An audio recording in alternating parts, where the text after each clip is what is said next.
everybody, and welcome into another edition of the Hoops Betting Hour, presented by Pickswise and powered by FanDuel. I am your host, the big man on campus, here on a Tuesday. We're getting after bright and early here, as always, 9 a.m. Eastern. Got a lot to talk about. We continue to take a look at the brackets, finding the best value for your buck. We'll get into some futures and all that today. Donnie, how you doing? Doing good. People slamming that subscribe button here each day. The views going higher and higher as we prepare for March Madness, which I guess technically, Jeff, kicks off on Thursday. Then obviously the full tournament slate starts Friday and Saturday. But you guys are supporting the channel. It's awesome stuff right here at Pickswise. So we do thank you for waking up early with us. Or even if you're not waking up early, Jeff, and following through later in the day with the replay, it's all the same to us, big man. A lot of people check out the show on the back end. We thank you for that. Make sure you're supporting the show, subscribing, hitting the like button, commenting, just letting us know that you're enjoying it. We bring it to you every day. That's all we ask for you to do. So, Donnie, we got some stuff to do today. I want to get into some futures. We got into the bracket. We picked the bracket straight up yesterday, but now it's about who can actually make a run. You know, that one game we picked, that's fine. But now you got to put it together and win 3 or 4 games or a certain amount of games and get to that Final Four. So we'll get into that. We'll take some of your questions as well, so start getting them together. We asked you yesterday, bring some questions to the show today that you may have. I know for everyone it's different this sort of time of year, but we can all agree, Donnie, on one thing. Value is the key, and where we can find it is important. So obviously bring that to us. Donnie, I think one thing that I continue to find interesting is like some of these teams, so like Kansas, they said like a couple players that who's coming. Yep. Yeah. Virginia is not doing that. Like what? There should have been like some sort of reporting thing where like you have to report what's going on. Like at what point are we going to get past this Mickey Mouse crap and like why does college basketball do this? Especially I get through in the regular season, but this is the big tournament. There should be some disclosure here. Now, here's where it might change or differentiate, Jeff, from the past, because the tournament is all about media accessibility because it is a sporting event that drives the NCAA pockets. They want as much exposure on it as possible. And I remember multiple times, because here being in the Northeast, whether it's Philadelphia or New York City, you have a lot of regional pods there that take place. I've been multiple times up to the old Brendan Byrne Arena just outside of New York City to watch, Kentucky practice back in the day. Each team gets like an hour on the court. Fans were allowed in. The press was allowed in. You can't hide a guy that had COVID-19. Yeah. Hey, where's Kihei Clark? He's not here today, so that means he is not going to play in this basketball game. We'll see if it's a little bit different this year with COVID-19 protocols, but you're right. From what we used to look at in the regular season, you're trying to find beat writers and nobody's in practice. You're supposed to get a lot more volume here from the press on who's in, who's out, what's the deal here. Yeah, it's weird. It really is. And, I get the feeling it's not a major player because I feel like we would know that, but it's just odd. And it becomes difficult when you're trying to, consider what you're going to do here because, we've seen, Donnie, players be longer than a certain amount of time when they come back. So we'll see how it goes. But let's kind of jump into it here. I definitely want to take some time to get to some people's questions because everyone has different questions. Everyone has different things that they want to talk about. But, Donnie, we picked a bracket yesterday straight up. Now it's time to find some of that value. Yeah, and what we're going to do is it's easy to start this way. We're going to look at the tournament as a whole and give some thoughts on some of the teams that currently have certain betting prices. Then we can narrow it down and maybe have some fun at putting some money in your pocket if they make a Sweet 16, if they make a Final Four run, to do it that way. But if you guys have any questions there, as usual, in the chat box here, that's what we do here. We'll rip right through because the one thing we don't have games to talk about today, we have the tournament to talk about. So a nice little lounge type atmosphere, get your questions answered so we can have some fun here on the Hoops Betting Hour with Jeff Nadu, presented by FanDuel Sportsbook and also powered by Pickswise. So if I'm looking at the tournament itself, Jeff, I'm going to start with you first. I have the odds up right now on the FanDuel Sportsbook. Everything from start to finish in this one, from Gonzaga now a plus 200 all the way down to the bottom where you're finding plus 250 tickets on teams like Winthrop. Where do you want to start on this one? Do you want to go for the longer shots? I always like to start with who gives you the best chance at decent odds to win the tournament, and then we'll filter it down to some of those mid-level teams teams, Jeff, then we'll look at the long shot. So if we take a look at that bracket, let's just say plus or 20 to 1 or less. Houston, Iowa, Michigan, Illinois, Baylor, and Gonzaga. Of that group, Jeff, prospects here for them. Yeah, to be really honest with you, I hate to do this, but I think the team that gives you, look, I don't ever want to say you should bet a 2-1 team, but I find it really hard to fathom them not getting to the Final Four, Donnie. I mean, I just do. The problem that Gonzaga has is, and I'm going to keep saying this, if you didn't bet Gonzaga like before the season started or something, I just can't warrant telling you to take it at this price. I mean, it's you don't even have an opportunity to even if. But then again, why would you even hedge? Like, they're going to be a favorite in every game. I guess it always gets to the point of what's too low. I'm not laying money, obviously. 2-1 is not a terrible price because I do think they're going to get to the Final Four and they're going to be a favorite in every game they play. So at the end of the day, I'm not going to hedge anyway. I feel like, though, if you didn't get Gonzaga earlier, I'm not going to just bet it at this terrible price. But there's two trains of thought here in this tournament. And the one train of thought is what I'm using. If you're taking a future, you're either only betting Gonzaga with your money or you're going to pick a few teams out to fade Gonzaga with. It doesn't make sense. Basically what Jeff's saying is, who's betting a future on Gonzaga plus 200 and then throwing money on Iowa, Purdue, and West Virginia? It doesn't make any sense because the payoff if Gonzaga wins doesn't make up for any of the other wagers that you're going to lose with the light amount of money, unless you're saying, well, I'm going to bet an exorbitant amount on Gonzaga. If that's the case, you think they're actually going to win the tournament anyway, so why are you throwing money away on futures that aren't actually going to work out? So if you're going to take Gonzaga, I respect that as a futures ticket because you're saying, I'm not worried about anybody else. They are the best team. Just keep winning, keep advancing. Don't have to worry about the spread. I think they cut down the nets. But if you think there's a chance that they might falter, that's when you take some of the longer shots here and some of the mid-level guys. One of the lanes that I kind of go in a tournament is I identify obviously the number one seed here is Gonzaga. Yeah. My goal is to kind of avoid that bracket in a way and just kind of look at other opportunities and try to go as long as possible without facing them. So, for instance, if I'm on the right side of the bracket, I don't have to face Gonzaga until the championship game. Correct. So, and I'll be really honest with you, Donnie. This is 1,000% serious. There is no one in this bracket outside of Gonzaga that I absolutely don't want to play. I think it is open outside of that. I am not a believer in Baylor that much. I've told you about I don't love Illinois, and I think Michigan has some real concerns right out of the gate. So as long as I'm out of – I don't really want to focus on a ton of futures in the West just because I don't think any of these teams can beat Gonzaga. We look at – and we talked about this yesterday, Donnie. The top three seeds in this conference or in this bracket have already played Gonzaga and lost by double digits. There's not going to be a lot of pushback from them. I'm almost okay with just penciling them into the Final Four and saying, you know what? When I look at the bottom of this bracket in the East, what's a team that I actually like? I think Texas could beat Gonzaga. I think there are certain teams that could fire at them in the Final Four, but at that point, I guess they're hedging out of the bet. Yes, and when you're taking a look, because Gonzaga by far, obviously the number one overall seed, and they didn't quote unquote screw them because I think they got the best bracket for them to advance to the 1,000%. Final Four with the least amount of difficulty, and it's good because we've had those issues in the past where they're not respecting Gonzaga. I think they're the best, but now you're going to give them a helter-skelter run into the Final Four, and then we can all say as national guys, told you they weren't good enough. Yeah, well, they had to play 3 blue bloods in a row that just hot down the stretch. What are you going to do? It's hard to win 7 or 8 games in a row to try to cut down the nets, but I think this year finally sets up really well because the teams that we're looking at in the West bracket that maybe if Virginia stays hot and plays really good defense and Gonzaga misses, but then again, Virginia might have COVID issues and not even make it through into the next weekend of games. But looking at the futures that I already picked out at FanDuel, there were 3 of them I went with. And again, I'm in the camp outside. I think Gonzaga is the best team in the tournament. But in the futures market, I'm not taking Gonzaga. So my hope is that they lose before getting to the championship game. So I'm going to put a lot of eggs in that basket, Jeff. That's the thing, Donnie. As I said, I'm going to – whatever happens with Gonzaga, then fine. Yeah. If they lose, that's helpful for me with the other futures. Yes. I like Gonzaga. I want them to win.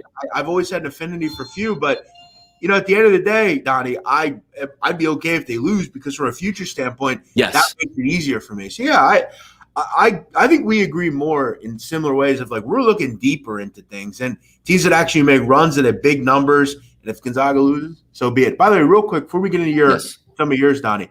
Yep. Rob Schmitz, does Iowa really have no chance versus Gonzaga? Well, look, no team ever has no chance. Okay, there's a chance. Okay, as we say, there's a chance, Donnie.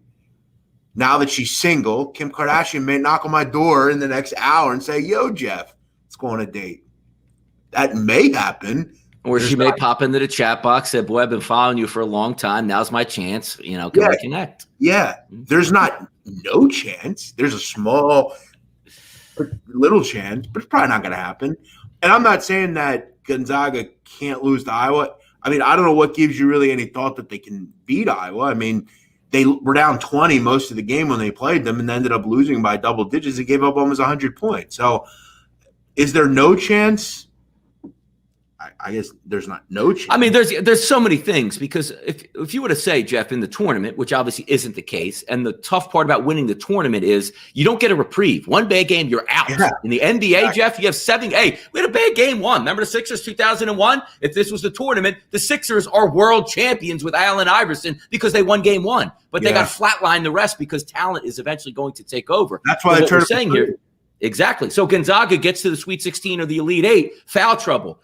22% from three-point range, a COVID test on one of their starters. Anything can happen in the tournament, which is why it's such a long shot. Because if it was even a best of 3, why are we betting anybody but Gonzaga? We're not going to do that, but that's it.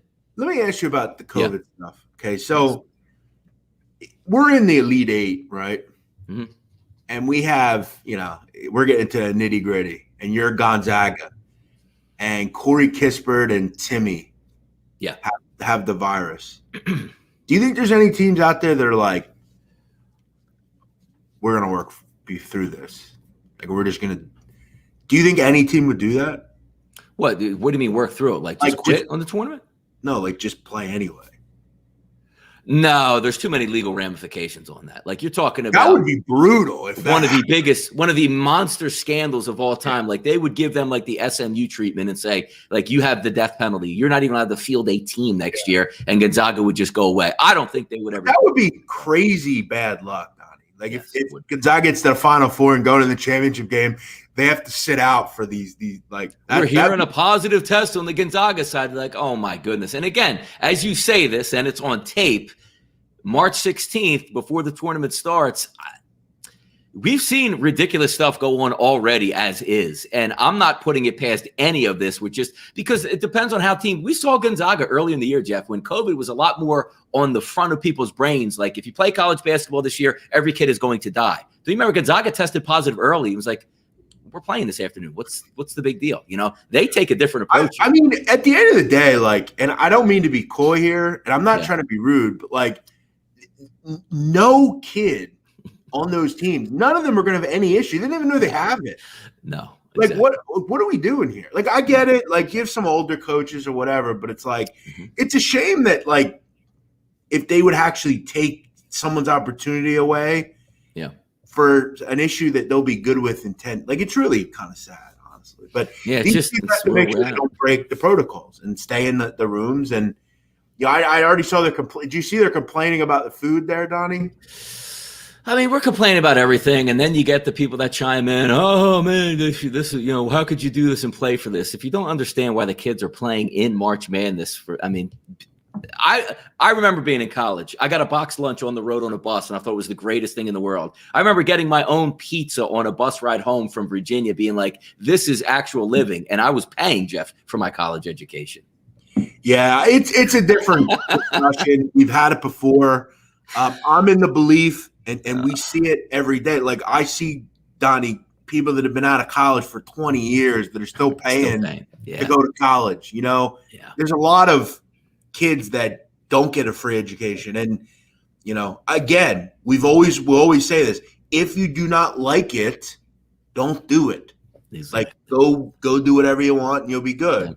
So, I don't know. It's It's a weird, but I will say, if you're the NCAA tournament, if you're going to put something on like the NCAA tournament, you got to have decent, kind of conditions. Like these are growing kids now. You got to feed them correctly. They look fine to me. Like that's like a 5-star dinner if I was in college. I mean, we're scrounging around trying to find a slice of pizza and a bagel back in the day. You're going to give me some steak and some shrimp salad and oh my goodness. Like now look, me and you would get disgusted by seeing a Pizza Hut box, but just a nice little pizza on the side. I mean, that's what these kids eat at this point at this time. Look, I know you want the training table at home, but you have to remember this is pandemic times. They're not giving them Fire Festival food, Jeff. It's not a piece of bread and, hey, we promised you filet mignon, but here is your cheese sandwich. So, and again, they're kids. I think, again, you have to, and Donnie, here's the thing. Like, there are restaurants in Indianapolis that would be happy to partner with the NCAA and make sure things work correctly. Like, they'll figure it out, I'm sure. But, Donnie, who are some of these teams you're looking at? What do you got? Yeah, here's the three I took yesterday. And again, me and Jeff don't come on here and fake it like, oh, man, I took 5,000. I took a half unit on a couple long shots here because from me as a sports gambler, futures market is not my strength, number one. And number two, I'm a day-to-day better. And maybe back in the day, Jeff, when it was just all about the brackets, there's so many edges and advantages day-to-day. But these are the ones that I took for a decent payoff here. There's three of them. I'll go right in order. And it all predicates, Jeff, on me. I hate to use the word fading Gonzaga, right? Because they're the best. What are you fading Gonzaga? Like, why are you just staying away from them? Right? I'm just staying away because the value for me full tournament is just not there. So if they do trip up, which number one seeds trip up all the time, and what's it been 8 years since a true number one overall seed has either made the Final Four or the final game or won the championship? I can't remember the exact thing. So it's not like you get the number one overall seed and you shoot right to the final, win the tournament. So I'm taking three teams here that are in the opposite bracket. So just in case Gonzaga doesn't get there, I have three teams fighting for a shot. Some people also say, well, yep, exactly. Some people will take the advantage and say, well, I want a team on both sides. So two of my long shots meet in the final. You have to be real with this, right? You have to be real. Here's also one thing, too. If you do take a team in Gonzaga's side of the bracket, you're getting a really good premium on taking that team. Because Gonzaga is so, they love Gonzaga so much, you're going to get a better odd on a Virginia, or a team like – I'll tell you a team that could give Gonzaga an issue, again, if they play them. I think Virginia would have the best chance of maybe beating them just because they could play totally different to how Gonzaga can. But who do you got? In the South bracket and also the Midwest bracket, I have two teams out of the three that I've taken. I've taken one long shot, and Jeff brings up a great point. I took a team in Gonzaga's bracket because the number is astronomical from what it really should actually be. Why? Because they have to get through Gonzaga before they even get to the actual, championship game and win it. No, it's not Iowa. No, because I would have to cut off all the bad Iowa talk. No, hold on. I'll tell you. I took Baylor at 6-1. I think they have a legitimate chance to get to the Final Four. They play defense well. That's one of the shots. And it's 6-1. So it's not like, hey, man, I'm taking plus 300, plus 400. That's a decent payout in that spec.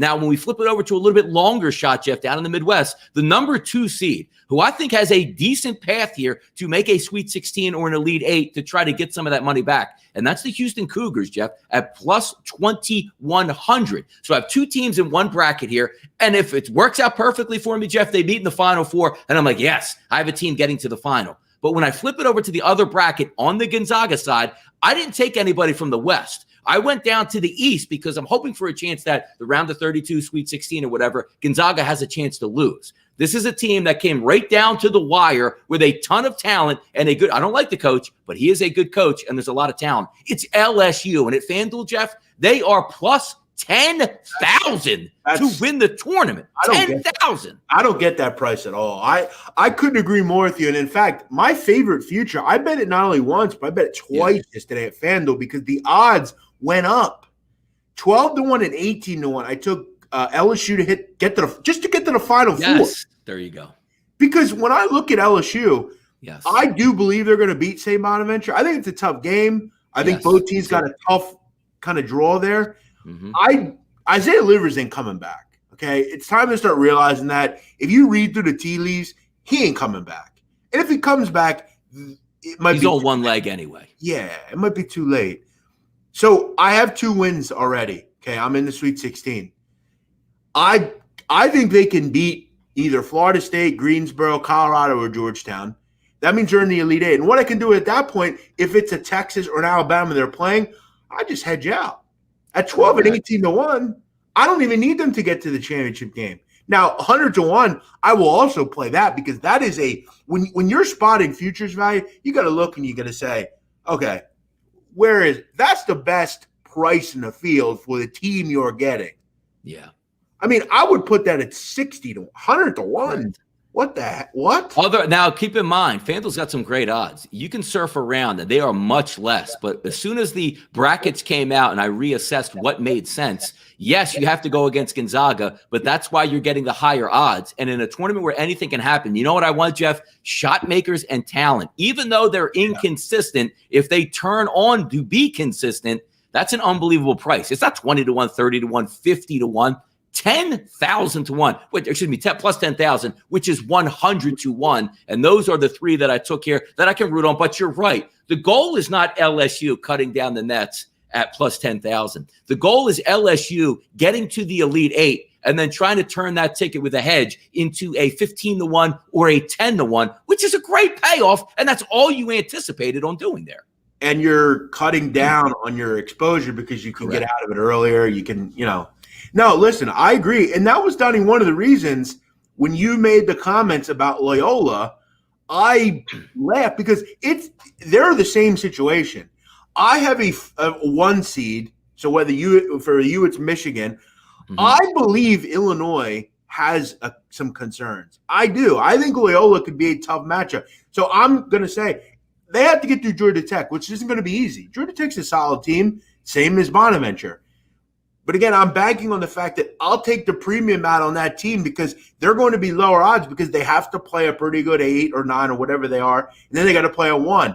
If they can get through that, I think the hard part's over, and then I can start getting out. And I'm already in with Loyola. I've been in that for a while. But, yeah, I think that's kind of the way to go. And I like your future. I think Houston's a great one. They're kind of just down at the bottom, and nobody's worried about Houston. Nope. And that is that's the toughest bracket. If you look at that Midwest, I mean, Donnie, Illinois, it's Loyola, chock full, man. Like you got 6 seeds like San Diego State down there. I mean, come on, man. Sheesh. I'll tell you another team, Donnie, to get to the and that's what's great about FanDuel. You can bet to make the Sweet 16, to make the Final Four, to get to the championship. Donnie, to make the Final Four, here's another team that I think has a pretty solid run to that level. Okay. And I'm kind of in a way going against the Loyola Illinois game.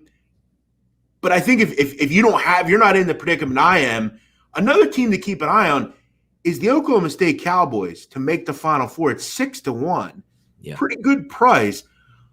I think their first 2 games, they got a good setup. No, that's what you're looking for. Where's the setup? Like, usually you look at that. Now, I'm not taking anything away from Liberty. You still usually get a struggle from a 4 for the 13. Sure. But if you're looking at that first game and second game, I don't think you can ask for a better start if you're looking to make a run from a 4 seed here. I mean, Tennessee is continuously, Donnie, starting to become like a version of Wisconsin, where like every time you think they should win and like they're better than we think they are, they don't ever get it done. So, like, I think that's a decent like draw to the Sweet 16, and then from there, I could see some. San Diego State's another one. I'll continue to. I took them at 65 to 1 to win the whole thing. I thought that price. I think they're in a spot in the bracket that can really kind of extend. That's what I'm looking for. Pass to the tournament Final Four, to the Elite Eight, and then at that point you can get out. Yeah, man, it's going to be fun to watch here. And again, Thursday starts it off. Friday, you get that full blast. Saturday, full blast. Sunday, still the same. And then Monday. Actually, I'm coming around to it, Jeff, because I was really against moving it off of the Thursday. But the fact that now we get such an awesome Monday, where usually, oh, man, that first weekend was great. Now you got to wait for the Sweet 16 round or whatever. I love the fact that that's the case now, that we are going to get a full Monday of basketball in this one. And you're looking also, can teams make the Sweet 16, which again is a nice little bet because you don't have to wait till the Final Four. You just got to win 2 basketball games and try to take teams that you think can move on with a decent price, like the tougher ones. Like BYU's a 6 seed here. They're still plus 194 to make the Sweet 16 because they still got a tough run. They're going to probably have to run through Texas and also 2 pedigree teams. So there's a lot of things that we can make sense with to try to rationalize. But you're right. Yesterday we talked about all the first games, how they play out. Now the numbers are going to come hard and fast, and we'll see what those numbers will be come Friday morning. But just talking about some of those outright futures. Now, if we're looking at teams itself, Jeff, I used the term yesterday. I'm going to give you a couple grand. Now I got to turn your back on them. What's a team that we're looking for? And let's not even talk about make the Sweet 16 or the Final Four. Let's take a look at some of these mid-tier teams that you say, you know what? Even though the price is here, I'm turning my back on them. And I'm talking about teams, Jeff, like Florida State 40-1. Texas 45-1, Purdue 50-1, Virginia 50-1, like that mid-tier bracket, UConn 55-1, where you say, I don't even think it's worth it to take a flyer that they can even win multiple games in this tournament. And I'm turning my back on these teams. I'm starting to get that feel, and I saw it yesterday, and I'm getting to it now. I'm turning my back on the Seminoles. I'm done. I'm done with them. And I got to tell you, I think, and I'm going to turn this into, I think a bettable opportunity when it comes out. Mm-hmm. One thing I like to do in this tournament is bet these to make the Sweet 16 bets, like finding high seeds and say, okay, if they can knock off the 3 or 4 seed, they're going to get a favorable matchup with the 5-12, right? 2 teams that they are beatable there. I'm starting to look at UNC Greensboro and say, I think they can knock off Florida State. And at that point, I think they could beat Georgetown or Creighton. You're going to get a huge price on Greensboro to make the Sweet 16. I mean, probably 10-1 or higher. When I look at Greensboro, Donnie, while I'm turning my back on Florida State, we've talked about, I've talked glowingly about this. One of my issues Florida State has is look at their roster, Donnie. They don't have a point guard. There's no defined point guard. Right? We don't know who it is. It's just a bunch of 6'5" guys, and they go between each other and bringing the ball up. If you look at their turnover rate, Donnie, it's insanely high. I mean, their guards, the turnover rates are high. I think they're 241 in turnover rate in America. They were dead last in the ACC. This turnover rate is concerning. And if I know anything about Wes Miller and Greensboro, they're going to press the hell out of you. Isaiah Miller, usage rate-wise, is very high. I mean, they press you. They get in your grill. They have a couple kids who have a steal rate really high, including Miller, who I think could turn into a bit of a household name. I heard Stanford Steve saying his name on SportsCenter last night. Those are the kind of guys I want, those 4-year guys. They're just going to create a name for themselves. And I look at Greensboro. I think they present a weird problem to Florida State because they're going to press the hell out of you, man. And I think they have some bigs that can contend with some of the bigs that Florida State have. I know they're deep. I know they're athletic. They're the tallest team in America. But that's a weird little quirk that I think they can exploit. Press. Get at Florida State, turn them over. And then I think they can beat Georgetown or college. So Florida State, I think I'm looking to turn my back on them. I think that not having a point guard is going to be a problem. Getting to some questions here in the chat box, and we like to look at some of these, like not individual games itself. Victor A says, I don't know if you talked about it already, but who's the biggest favorite dog in the first round? So I assume this question would be, who's everybody betting as their favorite underdog wager in the first round up against the spread? And I believe, Jeff, I don't even have, because I was actually going to go look at the odds and the numbers. I think it's pretty clear that people are loving Winthrop, correct? Yeah, people are going to see Colin Gillespie out. And look, losing a guy like Gillespie is brutal. I mean, it sucks losing a guy like Livers sucks because, he's pretty important to the team, but at least he's not the guy that brings the ball up the court. He could still kind of run offense without him. But Villanovas look like a total shell of themselves without Colin Gillespie. The problem Winthrop has is I don't think they can guard Robinson Earl, and defensively they're not great. So, I'm not necessarily saying that Winthrop can't beat Villanova. I wouldn't be surprised either because I didn't think Villanova should be a favorite against really anyone in the Big East without Gillespie. I'm just wondering, Donnie, they've had, a week and a half off till this tournament starts. Yeah. Maybe Arcidiacono can be enough in a game like this where, he's not going to score 20 or anything like that, but give me 6 points and 7 assists. That might be enough to just not turn the ball over and just simplify things. And Jay is good at doing that. Daddy, look, Jay Wright needs to do one thing going forward, right? He's a great coach. He needs to stop trying to be this like, I'm going to get every 5-star guy. Look, you get a 5-star guy, fine. Start recruiting in Pennsylvania and in the Philadelphia area. There's a ton of good basketball players around here. A lot of really good Catholic League players. Stay here. That's where you're good. Daddy, look at the kids he's put in the NBA. Lowry, Archidiakono, even some guys that he didn't put in the NBA. Scotty Reynolds, Mike Nardi. Who's the guy with Golden State? Who's the kid out of Golden State? Eric Pascal. There you go. Right. All these guys were guys that he cultivated and made them really good. Look at the 5-star kids he's gotten. Javon Quinterly is at Alabama, started at Villanova, didn't play at all. Stay in your lane, Jay. Stop worrying about these kids. Get to Archidiakonos and cultivate those kids and make them be great. If he keeps doing that, it'll be fine. But yeah, Villanova, I still think will beat Winthrop because I think Archidiakono will be enough. You just need to stabilize that thing, bring the ball up, get it to some guys, and do your thing. They're not totally lost with him. No, I'd say, and a couple people looking at Oregon maybe being able to make a run here. And the interesting thing is because a lot of things move to the back burner, and myself included. We like to look for some options like first round because we talked about the Colorado-Georgetown game. Everybody's writing Colorado, stink, Pac-12 stinks, Georgetown, oh my God, so hot, so hot. I can't believe this. So they're another one of those teams that looks like that in that Winthrop role, like you're just going to take Georgetown and move. And then you see that Colorado line, which last night was checking in around 4.5 to 5 here at FanDuel, is one of those teams that everybody's looking to get behind. I want to talk just Pac-12 here because I don't like the Pac-12 at all. But are we downplaying the Pac-12 with teams like, obviously Colorado and Oregon? Oregon State made the run to get that automatic bid. I understand that. But are we downplaying them a little bit too much and leaving them off the radar? And is there any value as we talk about the Pac-12 in winning a game, advancing in the tournament, or even taking a future on here, Jeff?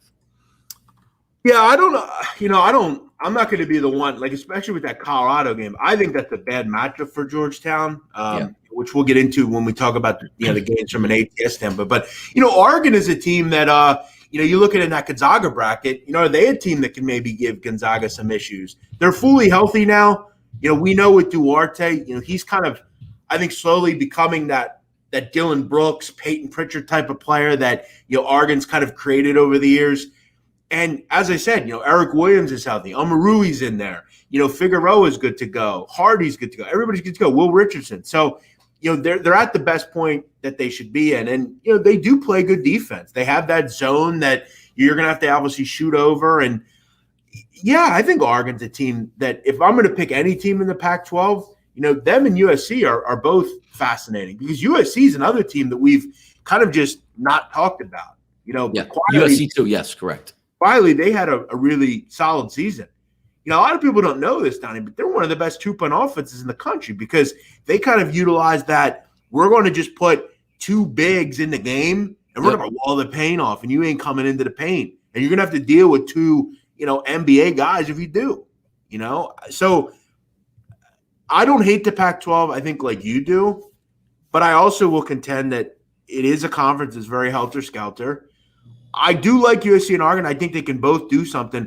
Colorado's another team that I think can get to the Sweet 16, and we look at them and we say, how the hell did they get here, right? So it's either Colorado for me or Greensboro. Like, I think one of those teams will get to the Sweet 16 because I think Florida State is beatable, surely beatable. It's funny how you keep bringing these teams up because I remember also like UCLA is in like a forgotten franchise out there, the Pac-12, who they have a lot of teams in here and not getting very much respect at all from any one of those teams to try to advance. Yeah. Now, I do see a couple comments here in the chat box. Are you going to cover the NIT from Francis? Game days, we're going to pick up. There's a game on that day. We're certainly going to answer those questions. But what we're trying to set up here is a look at the NCAA tournament itself, which these are the days I really like because I consider them like education days to sit back and relax, pick the brain of what we actually think. So instead of looking at individual games, which we're going to look at, tomorrow and into Thursday, and of course, Friday show is going to be an absolute bonanza here.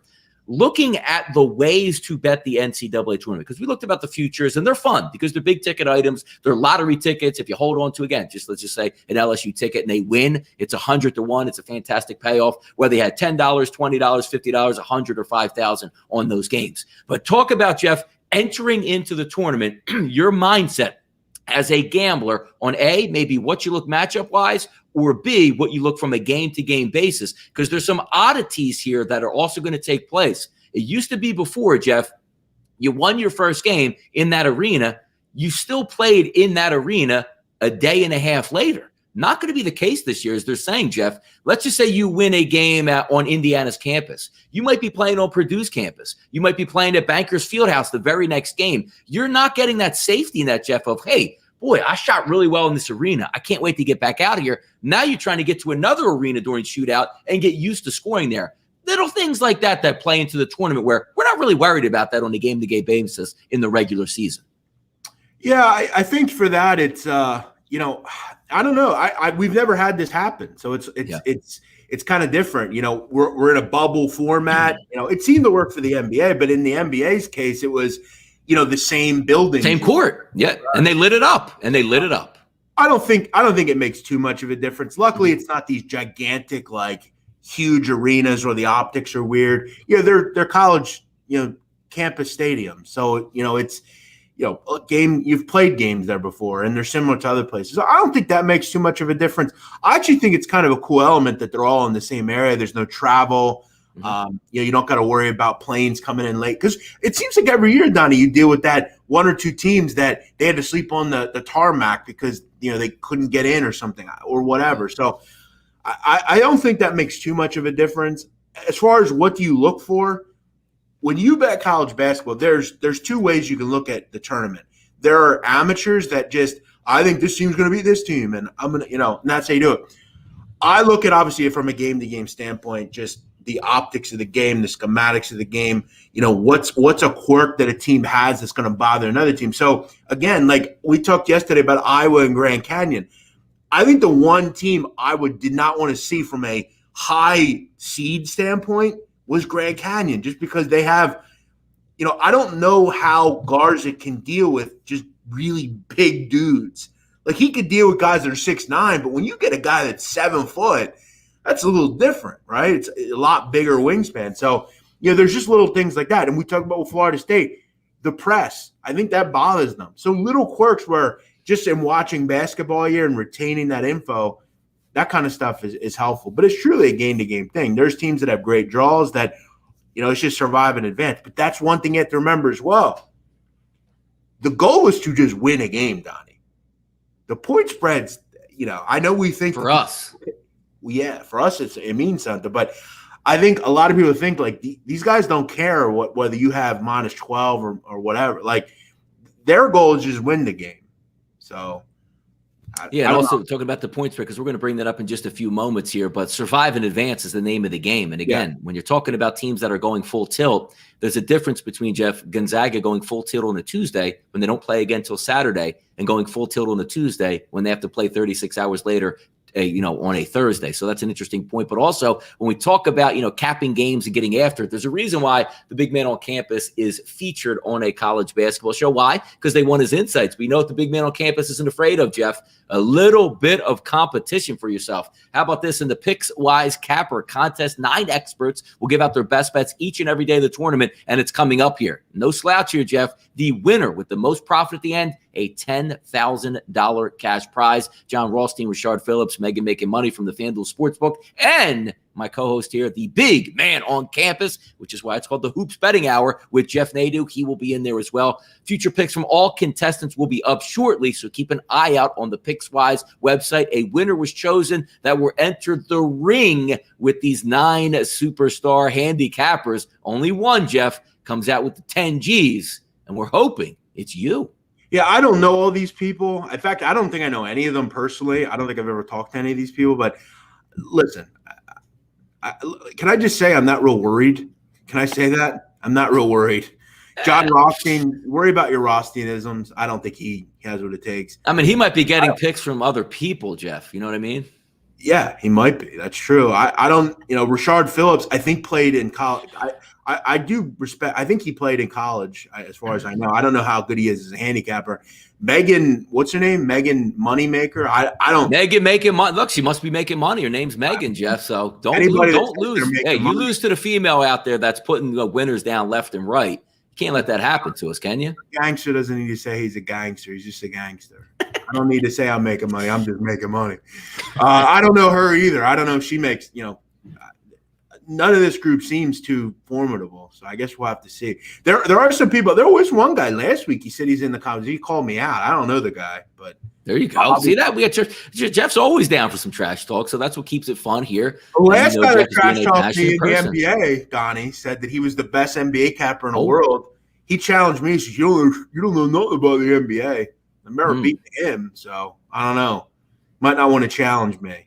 No, but that's always an interesting competition. It's nice that that's going to be out there so we can follow everybody all the way through to March Madness as we'll have a daily show and have some fun. We're going to be talking the other lower level college basketball tournaments as well as March Madness sprinkled in as well. The games kick off officially on Thursday night.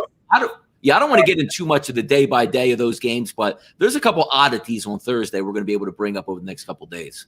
Yeah, the playing games actually are pretty decent this year, I think, from a gambling standpoint.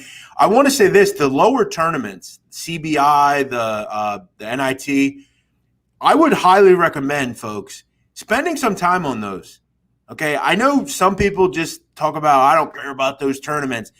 I see teams, Donnie, like Bellarmine and Bryant in the CBI that I've bet on all year that I'm very excited about betting here. There's just some really good value spots because in past years, Donnie, I don't know if you remember this, but I think the CIT, they do a best of 3. I don't know if they're doing it this year, but I remember they would have these terrible betting situations where like Coastal Carolina would have to go out and play in Wyoming. It was just like really wild travel situation. Yep. One of the best bets I ever made was when Coastal Carolina had to go out to Wyoming. Dog, they've never been out of Carolina. Now you got to go out to Laramie, one of the highest 5,200 feet. Yeah, and they were like minus 1.5 Wyoming or something. It was wild. But finding those spots in those smaller tournaments where people aren't necessarily worried about, plus motivation. It's like bowl games, Donnie, with motivation. Some teams want to be there. Some teams don't want to be there. So you'll look at we're going to talk about one tomorrow, motivation with those Richmond Spiders here. Yes. And this is the ultimate reason why you have to do your homework with motivation because there's a couple banged up guys. Richmond, as we know, started the season with much higher aspirations, Jeff, than making it to the NIT. We thought that might have been a 3-bid league in the A10, and Richmond may be even one of those teams that gets the automatic bid. A down year, they're injured. Is this one of those games where the Spiders like, hey, let's bring the band back together and play? Or is this like, hey, we have an extra year. Don't hurt yourself anymore, and we'll see you next year and try to make a run in more COVID times. Now, I know, again, so that's tomorrow's show, but I was just trying to prelude to what you actually are talking about, where do your homework. If you find some nuggets of information, it could pay dividends here for us, Jeff. No, you surely can, and we'll talk about the NIT on Wednesday's show. Here's what we'll do. We have a few more minutes. Let me kind of, Donnie, put a bow on some of the futures that I've played and I'm looking at. And then I'll open it up right now because sometimes when you type it doesn't get the same response. True. If you have a question for me right now, ask away. Now I'll ask, send in whatever. I'll try to answer whatever you have. But, Donnie, stuff that I've already played, obviously LSU to make the Final Four, I bet it at 12-1 and 18-1. Currently at FanDuel, to make a Final Four, LSU is 18-1. Okay, that is a wild price. Yeah, wild. I also have bet San Diego State 65-1. I have Loyola. That's been pending for a while, as you know, 300-1. I think to make the Final Four, they're still kind of interesting because if they can get through Illinois, I think they have a pretty solid draw. I also took, Donnie, this is one that I don't think I talked about, to get and win the whole thing. I did take a shot about 2 weeks ago with Purdue. I like the way they are playing. Currently, they're 50-1. They're a team in that Baylor region, Donnie, that's interesting. Because Baylor, when you look at their region, there's not and I like your 6-1. I think he kind of just said, you know what? It's not the best in the world price, but it's still a real solid price. And it's the best team, at least on paper. Yeah. I think Purdue could be interesting just in the fact that Purdue is really good defensively. They obviously had a gauntlet schedule they played all year. And what is one thing, Donnie, that Baylor do well? They have guards with Teague and Mitchell. They're really high level. When I look at Purdue, I do think their guards are really good defensively. Like Eric Hunter, I thought was the defensive player of the year in the conference. I thought he did a great job. And I think he can play well against those Baylor guards. And one of the issues I know Baylor has, Donnie, is in the front court. They're not real deep. And I think Trevion Williams and this Edey kid, they could be a problem for Baylor. I think Purdue is kind of an interesting team in that right. But I think as I look at the brackets and I say, okay, how would I want to position this if I don't have teams? Where would I want to look? I think we continue to make the case that LSU at 100-1 is a wild price. I mean, that is really just too high, I think. And then it's finding those little wrinkles where a team has a decent run to get there. We talked about Houston, Donnie. You have them at 21-1. Great price. They're positioned at the bottom of that bracket, whereas they don't have to – they can kind of just sit down and they don't have to play a really good team probably until the Sweet 16 Elite Eight. And they have that ability over the years of they've made deep runs in the NCAA tournament. So I think those are some good ones for sure. Paul Ramirez, are you betting full units on futures or just I'll be honest, guys, over the years, I don't the whole units thing, I kind of just stick to, whatever my normal bet size is. I probably just cut it in half, but I don't really do the whole units thing. Do you, Donnie? I don't. No, it's always less because like we talk about like strengths and weaknesses, what you have. Just because it's March Madness, someone's like, hey, let's just open up the purse strings and go crazy because I want to have a $200,000 payout if I actually win a bet in this tournament. Not the case here. I do it more for if I see a slight edge, I'm going to take a shot at it. And they all pay pretty well. As I said, $10, $20, $50, $100. You take a long shot, that still pays pretty well, $3,000, $5,000, $10,000, whatever it might be. But I do cut my units in half, if that's the term that you want to use, when betting futures. In the same way as Jeff says, I don't lay the same amount, even if it's $100 or $500. If that's my normal amount that I'm betting on an NFL game or a college game, that's certainly not what I'm betting on a future. Yeah, I will say, I mean, I keep it pretty decent. Like, I'll tell you this, Donnie, like the Loyola one, I didn't bet a ton of money on that. I mean, if I didn't have to get a huge payout. Yeah, exactly. No. Yeah. But Donnie, let me ask you, in a wild world, if they were to get to the Final Four, you'd have to admit, if I'm not basketball royalty already on Twitter, I would be at that point. You'd have to be doing the rounds on ESPN and be on Chicago radio and I'd be on Vegas radio. I mean, Sister Jean, it would be brother big man. Like you would have people calling you up saying, Jeff, how can what's the price you'll take on this 300-1? They would start calling me like Padrino, father. Like I'd be like the bishop. Yep, the bishop of the tournament, the big man on campus. Yeah, I'd be like the Bishop Big Man. That's what they would call me. And says Sister Jean. Sister Jean would be a distant memory. By the way, Donnie, Sister Jean, what a fascinating person. What is she, 105 or so? Oh, yeah. Mm-hmm. Donnie, she was around during the first pandemic. Exactly. It's funny. Is Sister Jean actually the Bears owner as well, Jeff? They have a similar look to me. They have a lot of old people there. Yeah. Yeah. Donnie, maybe that's a case in point. Yeah. Have you ever seen Boardwalk Empire or no?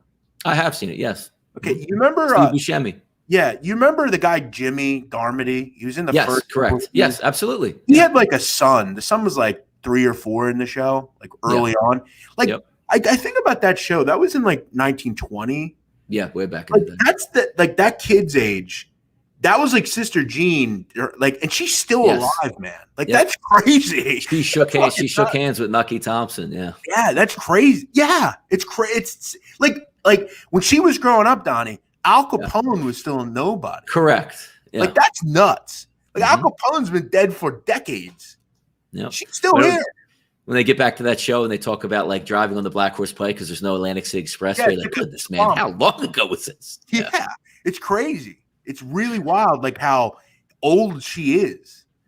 All right. By the way, Jeff, talking about these futures, though, because we talk about it. We bet them at FanDuel. I locked them in last night at FanDuel, so the tickets are sitting up on my screen. If you're worried about saying, hey, look, never got down on futures, we talk about this on how to get down and how to price these out. But a great thing at the FanDuel Sportsbook, Jeff, is free. It's me, as I always like to say. How about a $1,000 risk-free wager for new customers, Jeff? Take a look at this. Pick any team you think that is going to win in March. And we use Michigan as the example, right? 6-1, 7-1. If you lay those odds down, you say, I'm going to use use the entire max, $1,000, and place it on Michigan. If they win the tournament, awesome. You get the $7,000 back, which includes obviously the winning proceeds and also the free bet back. If they lose, no big deal, Jeff. You get the $1,000 back and can try to use that money on your march towards madness and cash in. That's where FanDuel Sportsbook is different from a lot of sports books. Their offer pays cash value on the free bet if it does cash in. That is monstrous. Sign up using the link below, as you see in the description, and use that promo code PICKSWISE to claim now.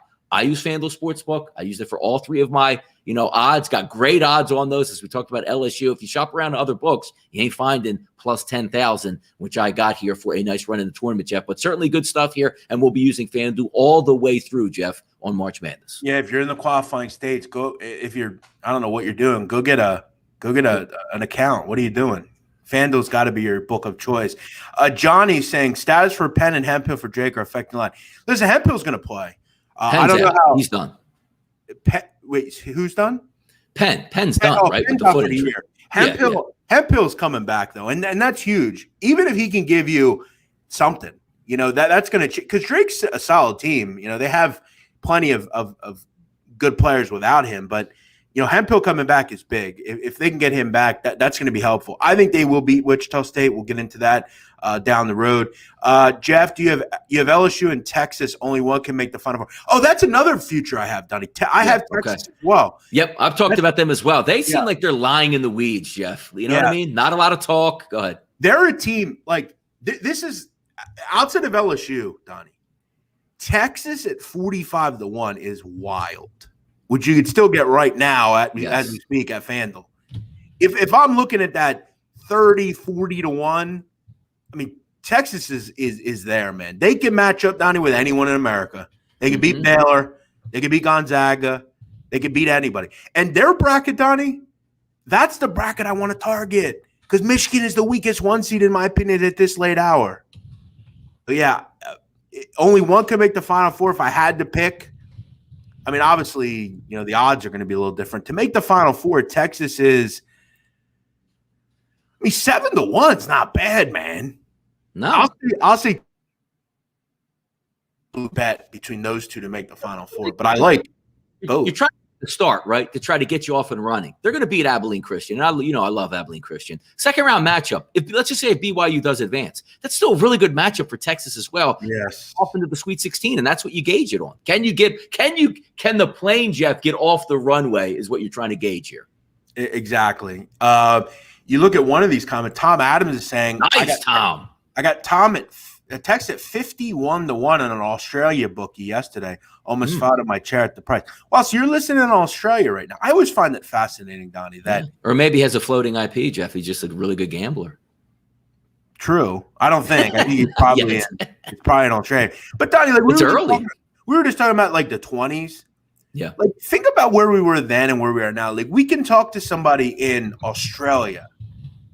That's crazy, man. Yeah. Just technology and the world growing the way it has, it fascinates me. You need the internet, and you need a computer and a camera, and you can reach anybody you want to anymore, man. Australians love the NCAA. I love that. I didn't know. Dellavedova, look, man, they go right to St. Mary. He probably loves St. Mary's, Jeff. Randy Bennett going down, scooping them up. I got a lot of love on that. Ben Simmons. Yeah, true. I got a lot of love on that tweet. I put out the one of my favorite teams, Donnie, ever was Dellavedova and Omar Samhan. Yes. What a fun team they were, man.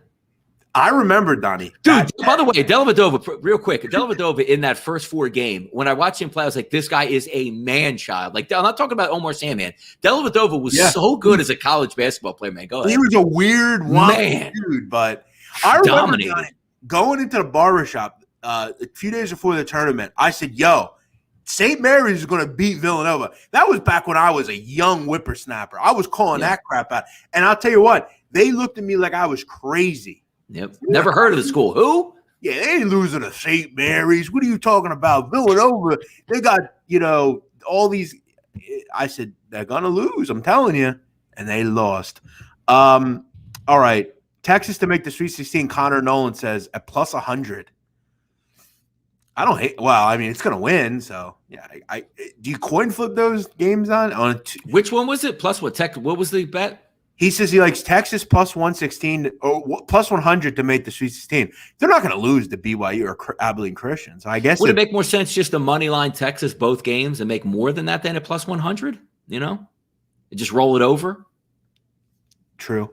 Because you're not really getting like plus 100 isn't value for winning 2 games. I'd rather take whatever obviously the line is going to be expensive in the first round and get cheaper in the second, but you could probably do better by just taking that unit number and saying, I'm going to win $100 in the first game, whatever it is, and then roll that over into the second game as opposed to just taking the plus 100. But it's not a bad wager there because I think Texas is getting to the Sweet 16. I just explained it. They're beating Abilene and they're going to be whoever they play in that second matchup. They're better than all 3 of those. This guy, Donnie, I mean, it's incredible. This guy loves the Colorado Buffaloes. There you go. Look, he's buying low, Jeff. He's buying low. I think go and see Billups. Let's go. I do think they get to the Sweet 16, but I think past that, I think it's a little questionable. Like, they had some questionable games, but hey, I mean, all you need to do is strike lightning once, as they say. Let's do one more comment here. Yeah. Tom with some great comments today. He says, I also like Alabama to cut the net at 21-1 over the odds to me, and I like Texas Tech to make the Final Four as well. Yeah, half-court defense does go a long one. They have Beard, who's as good as it gets. Donnie, that's a team we don't talk about much. Alabama, they're kind of hanging. That's my rooting in, Jeff. And I'm going to ask you this next. My rooting interest in the tournament, where I want to see this team because I love the way they play and it's fun, is Alabama. I love the pace that they play. I love the defense they play. I love they fire up threes, and no matter what happens, they're looking to push. That's the team I'm rooting for. Forget about betting interest. Who are you rooting for, actually? I will tell you in a second. I'm gonna make a proclamation right now. The winner of the NCAA tournament is gonna come out of the East bracket. Oh. It's either going to be Alabama, UConn, Texas, or LSU, or one of these teams. Let's go, man. I think they're going to be one of the teams to dethrone the Zags. And if you dethrone the Zags, you're winning the tournament. Yep. How crazy would that be if you beat Gonzaga and then lose in the title game? Like you beat them early and you don't even get to the title game. Like, dude, come on, man. Who am I rooting for, Donnie? Yes. Who's the team? Like, forget about betting. Like, who do you know what? I want to sit every time they play. I'm like, come on, man, let's go. Let's go. What team is that? I kind of had a premonition, man. When I was at the Final Four in 2018, I do like Porter Moser a lot. I do like Loyola. I'm rooting for them. I would like to see them get there. I think they're a fascinating team. I think they're really good. And I have a big future, so I think that kind of turns you into a quasi fan. But when it comes down to brass tacks, Donnie, I've always adored Mark Few. I've loved Gonzaga since they became prominent back with Dan Dickow many years ago. Yep. I remember the Silas Melsons and the Jeremy Pargos, the Aaron Morrisons. Yeah, the Adam Morrisons and I just love them over the years, and I would generally like to see Mark Few win. I think he's the best coach in the country, and I would like to see Gonzaga finally get there. I think this year, if they don't get there, I think it'll be really tough for Mark Few. But Donnie, crazy thing is, next year they have, I think, the number 1 crew coming there. So you look at where they started to where they are now, it's pretty incredible what they've been able to do out there. So. Yeah, it's not like you're in Spokane. It's not like you're recruiting to like LA or San Diego or Miami or something like that. So it is pretty special what they've done. I'll tell you what we need to be done here. Well over 100 people watching live. We need to get those thumbs up, jacked up. If you want to thumbs down it, that is fine. If you're watching on the replay, you can still hit the thumbs up and the thumbs down or leave a comment. And also, more importantly, hit that subscribe button. We came into the show with right around 1,200 or so followers, and now we're up, Jeff, over 1,700 here. So it's like 1,000. Yeah. So, I mean, they've been hitting that subscribe button left and right. We got a couple weeks left to do that, try to drive that number as high as we possibly can. And also, we don't ask you for anything. All we ask you, hey, hit the thumbs up, hit the thumbs down, hit that subscribe button. Not asking for any dollars here. We're going to get best bets throughout the entire tournament, see if we can cash in. And you get our thoughts. Me and Jeff love to talk college basketball. We could do this behind the scenes on our Skype like we do anyway, but we want to come out, have some fun, chat it up with the people, and see if we can make some dollars. I hear you. Who's a team you hate, Nani? Do you have a team you hate in this bracket tournament? That's a good. That's a really good question. I have one that I do hate. Yeah. Go ahead first, then. Go ahead. I hate Ohio State. I hate that team. Dude, they're brutal, man. Like, I hate that team. They're good, but they're annoying as hell. I hate that team. Yeah, if I'm looking at a team I hate, like just like from a disinterest perspective, like when they play basketball, I hear their name. In football, I love it. I'm all in. I want to watch. Clemson. Yeah. They bring nothing to the table for me in college basketball anytime, Jeff. Anytime. They're going to lose against Rutgers, so it's not going to matter. Last point I'll make on all this. What was that point I wanted to make? I'm losing my train of thought. Was it Kevin's Pittsnoggle with West Virginia? Or no, that wasn't the point. No, it wasn't Kevin Pittsnoggle. No, I do remember Kevin Pittsnoggle. Sure do. I don't remember what it was now. But yeah, Clemson, I can agree with you there. I hate them as well. And by the way, real quick here, John Chow says, are we taking Ohio State team total over, Donnie? I shift because my numbers work very well in the regular season and when it's like competition. I'm not a huge over guy in the tournament, which is crazy, and I'm not a huge team total over guy in the tournament. A lot of circumstances change, and I look more, Jeff, at taking the points in the first round, second round, even in the Sweet 16 before you get those real matchups with the big boys that you can hone in. So I completely downshift on what I like, Jeff. So talk about that real quick before we get out of here. Changes that you make in your gambling as the tournament here approaches. Yeah, I think I make this change, but really March 1st or really late February. I don't really bet a ton of totals. They're hard to bet. I mean, it's really difficult. But I will say if there's one total I would make and bet in this tournament early, from an over standpoint, I think it is Oral Roberts and Ohio State. I don't think either team could stop each other. Oral Roberts, one thing we don't know about Ohio State is we forget they're not very good defensively. Oral Roberts is really good on that end. Great pick and roll team. Odmos and O'Bonner. Ohio State's going to get whatever they want. They might score 95. So yeah, I think I don't make too many changes, but I think you definitely want to steer clear of totals a lot of the time. They're tough, really tough. All right, let's wrap this thing up. Thanks, everybody, for watching. As always, we do appreciate it. All the great comments, all the Sean Smith's this great show. Thanks, brother. Thanks, all of you guys, for listening to the show every day. We're trying to build something here. We're trying to kind of bring you guys the best info every day. We'll be here tomorrow again. Tomorrow will be a show where we'll start to maybe look ahead to some of these games. We'll look at the NIT, which, Danny, maybe we'll take a look at the NIT bracket because the NIT is actually a pretty good tournament. And this year there's some good teams. So I've got a team that I'm keeping my eye on. So we'll take a look at that bracket as well, kind of get you prepared for that tournament. And then, Donnie, it's starting to be almost Friday where we can start talking about games. So, all right. Thanks, everybody, for watching. I'm the big man on campus. He's Donnie Rightside. Somebody's asking me, what's my best bet? There's no games today, brother.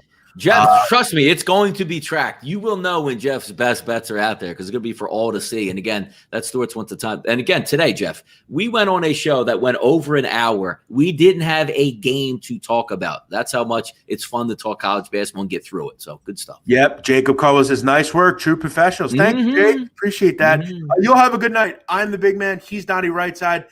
We will be back Wednesday with another episode of the Hoops Betting Hour powered by PickSwise and presented by FanDuel. See you Wednesday here on the show.